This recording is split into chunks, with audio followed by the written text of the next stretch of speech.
ED CBI এর মতো কেন্দ্রীয় তদন্তকারী সংস্থার হাতে গ্রেপ্তার হলেই কেন অভিযুক্তরা চলে যাচ্ছেন সোজা এসএসকেএম হাসপাতালে?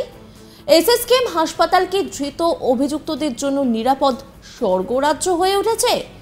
দুর্নীতিতে অভিযুক্ত শাসক দল ঘনিষ্ঠদের বাঁচাতেই কি এসএসকেএম হাসপাতালের সরকারি চিকিৎসকরা বিকৃত রিপোর্ট পেশ করে অভিযুক্তদের আড়াল করার চেষ্টা করছেন? বন্দী থাকা কোনো অভিযুক্ত অসুস্থ হলেই তাদের কোনো কেন্দ্রীয় সরকারি হাসপাতালে না পাঠিয়ে শুধু এসএসকেএম হাসপাতালেই বারবার কেন পাঠানো হচ্ছে? এই ধরনের একাধিক প্রশ্ন তুলে এসএসকেএম হাসপাতালের বিরুদ্ধে সরব হয়ে কলকাতা হাইকোর্টের প্রধান বিচারপতির বেঞ্চে জনস্বার্থ মামলা দায়ের করল বিজেপি লিগ্যাল সেল। মামলাকারী আইনজীবী সুস্মিতা সাহা দত্তের দাবি, শুনানি চলাকালীন কেন্দ্রীয় সরকারের অ্যাডিশনাল সলিসিটর জেনারেল জানান, ভবিষ্যতে কেন্দ্রীয় সংস্থার হাতে গ্রেপ্তার হওয়া অভিযুক্তরা অসুস্থ হলে তাদের কেন্দ্রীয় সরকারি হাসপাতালে ভর্তি নিতে তাঁরা প্রস্তুত। পাশাপাশি মামলার আবেদনের ভিত্তিতে এসএসকেএম হাসপাতালের কাছে বিস্তারিত রিপোর্ট তলব করেছেন মাননীয় প্রধান বিচারপতি, যা আগামী 24শে জানুয়ারি পরবর্তী শুনানির দিন বিচারপতির কাছে জমা দিতে হবে এসএসকেএম হাসপাতালকে। আর এই নিয়ে একটি প্রতিবেদন তুলে ধরেছেন আমার কলিগ রাজেশ, দেখাবো আপনাদের। ইডি সিবিআইয়ের হাতে কেউ গ্রেপ্তার হলেই এসএসকেএম হাসপাতালে কেন যাচ্ছেন এবং মাসের পর মাস হাসপাতাল যাপন চলছে তাদের, ফলে এসএসকেএম হাসপাতাল কি তাদের জন্য একটা সেফ শেল্টার হচ্ছে? এই প্রশ্ন তুলে কলকাতা হাইকোর্টের দ্বারস্থ হয়েছে বিজেপির লিগাল সেল। একটি জনস্বার্থ মামলা দায়ের করা হচ্ছে এবং সেই মামলায় এসএসকেএম হাসপাতালের কাছে 24 তারিখের মধ্যে রিপোর্ট চেয়ে পাঠিয়েছেন প্রধান বিচারপতির ডিভিশন বেঞ্চ। এই মুহূর্তে আমার সঙ্গে রয়েছেন মামলাকারী আইনজীবী সুস্মিতা সাহা দত্ত। দিদি, আজকে কি অর্ডার এবং আপনাদের কি আবেদনটা কি ছিল? না, আমাদের আবেদন ছিল, প্রথম কথা, এসএসকেএম এ যদি এরকম করে ইনফ্লুয়েন্সিয়াল লোকেরা ভর্তি হতে থাকে তাহলে তো সাধারণ মানুষের চিকিৎসা ব্যাঘাত ঘটে। আর দ্বিতীয়ত হচ্ছে, সেটা খুব ইম্পর্টেন্ট একটা ছিল এবং সেটা চিফ জাস্টিসের ডিভিশন বেঞ্চ একটা সিরিয়াস অ্যালিগেশন হিসেবে ধরে এবং এজিকে শুনতেও চেয়েছেন পরের দিন। এজি আজকে ছিলেন না, কেন জানি না। তো আমরা একটা অ্যালিগেশন, মানে যেটা আমাদের কাছে মনে হয়েছে এটাই বিষয়, যে এই সব ইনফ্লুয়েন্সিয়াল লোকেরা, পলিটিক্যালি ইনফ্লুয়েন্সিয়াল রুলিং পার্টির সাথে রাজ্যের যাদের প্রচন্ড দহরম মহরম, তারা এসএসকেএমটাকে ইডি সিবিআইতে অ্যারেস্টেড হলেই এসএসকেএমটাকে একটা সেফ শেল্টার হিসেবে তারা ব্যবহার করে দিচ্ছে। কেন এটা মনে না হওয়ার তো কোনো কারণ নেই। তার কারণ দেখুন, এই সুজয় কৃষ্ণ ভদ্র, তিনি অ্যারেস্ট হয়েছে বোধহয় জুন মাসে। জুলাই মাস থেকে ইডি তাদের পেছনে ছুটছে, রাদার মানে লিটারালি এসএসকেএম কে রিকোয়েস্ট করছে যে ওর ভয়েস স্যাম্পল টেস্টটা করতে দেওয়ার জন্য। করতে দিচ্ছেন, এটা তো এমন কিছু বড় কাজ নয়। ভয়েস স্যাম্পল টেস্ট করাটি ইকো প্রুফ একটা। এসএসকেএম তো বলছে তিনি অসুস্থ, তার ভয়েস স্যাম্পল নেওয়ার মতন তিনি কি অসুস্থতা, তিনি সেই অসুস্থতাটাই তো জানতে চাইছে। আপাতত এই মুহূর্তে আমার মামলা ফাইল করার পরে আমরা বিজেপি লিগাল ডিপার্টমেন্টে ইনিশিয়েটিভ নিয়ে মামলাটা ফাইল করেছিলাম। তারপরে কালকে দেখলাম তো এই ওনার ভয়েস স্যাম্পল টেস্ট হয়েছে, ইডিও তৎপর হয়ে গেছে এবং অনারেবল জাস্টিস অমৃতা সিনহারও এটাতে একটা যথেষ্টই অবদান রয়েছে।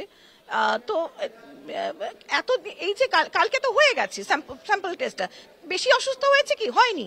কিন্তু এই যে একটা গোল্ডেন পিরিয়ড পাওয়া যায় 14-15 দিন অ্যারেস্টেড হওয়ার পরেই, সেই সময়টা একটা অ্যাকিউজডকে গ্রিল করাটা ইটস ভেরি ইম্পর্টেন্ট।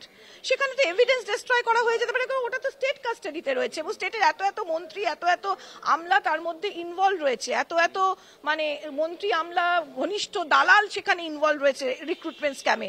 সেখানে চলে গেল, এসএসকেএম এ চলে গেল, মানে তো সেখানে এভিডেন্স ডিস্ট্রয়েড হতে পারে, তার আজকে অনেক কিছু সমস্যা হতে পারে। ভয়েস স্যাম্পল সেই সময়টা নেওয়াটা দরকার ছিল। আমরা জানি না তাকে কি মেডিকেশন দেওয়া হয়েছে, আমরা জানি না তার এখন হেলথ মানে এমন কিছু দেওয়া হয়েছে কি না যে গড ফরবিড তার ভয়েসের কোনো সমস্যা হতে পারে, এরকমও তো হতে পারে। গোল্ডেন পিরিয়ডটাকে তো ইউটিলাইজ করতে দেওয়া হচ্ছে না, এটা তো একটা মানে ভেরি সিরিয়াস অ্যালিগেশন। তবে সেন্ট্রাল গভর্নমেন্টের কাছে আমরা একটা, আপনাদের অভিযোগটা কি তাহলে এসএসকেএম হাসপাতাল কর্তৃপক্ষের বিরুদ্ধে? অ্যাবসলিউটলি এসএসকেএম হাসপাতাল কর্তৃপক্ষের বিরুদ্ধে এবং কারেকশনাল হোমগুলোর বিরুদ্ধে। কারেকশনাল হোমগুলোর তো এখানে পাঠাবে, তাদের একটা প্রেরোগেটিভ যে তারা কোথায় পাঠাবে। সেখানে এটা ইডিসিবিআই হাতে যখন তারা অ্যারেস্টেড হচ্ছে, তাদেরকে সেন্ট্রাল গভর্নমেন্ট হসপিটালে পাঠাক, তাদেরকে এসএসকেএম এ পাঠানো হচ্ছে কেন? যখন বারবার করে বলা হচ্ছে, জাস্টিস বিবেক চৌধুরী তিনি বলেছিলেন পার্থ চ্যাটার্জির রিলেটেড একটা জাজমেন্টে এটাকে সেফ শেল্টার হিসেবে ব্যবহার করা হচ্ছে। এটা একটা মানে এসএসকেএম সম্বন্ধে যথেষ্ট কস্টিক রিমার্কস করেছিলেন জজ সাহেব ওখানে। সেন্ট্রাল গভর্নমেন্টেরও আরো স্টেপিং করা উচিত, সেন্ট্রাল গভর্নমেন্টেরও দরকারে আরো আইন পরিবর্তন করা উচিত। তবে আজকে সেন্ট্রাল গভর্নমেন্টের আমাদের মামলাতে যে স্ট্যান্ডটা দেখলাম, মানে সেটা সত্যি মানে খুবই প্রশংসনীয়। আমাদের মানে এখানে যিনি সেন্ট্রাল গভর্নমেন্টের সর্বোচ্চ মানে legal officer of the court, additional solicitor general, তিনি নিজে বলেছেন যে এই যে প্রেয়ারটা রয়েছে যে পরবর্তীকাল থেকে যাতে যারা ইডিসিবিআই এর হাতে অ্যারেস্টেড হবে তারা যাতে করে মানে সেন্ট্রাল গভর্নমেন্টের হসপিটালেই তাদেরকে পাঠানো হয়, সেই ব্যাপারটা যদি হয়, কোর্ট যদি এটাকে অর্ডার দেয়, উই ওয়েলকাম দ্যাট। কেন্দ্র সরকারের অধীনে যে কোনো হাসপাতালে তারা কি সেই রোগীদেরকে মানে ভবিষ্যতে যারা গ্রেপ্তার হবেন তারা ভর্তি নিতে প্রস্তুত? অ্যাবসলিউটলি। এখন কমান্ড হসপিটাল বাদ দিয়ে, কারণ কমান্ড হসপিটালের কিছু সমস্যা রয়েছে, ওটা একটা প্রহিবিটেড প্লেসের মধ্যে পড়ে। সিভিলিয়ান আপনি আমি সেখানে ট্রিটমেন্ট করালে ওদের সমস্যা হয়।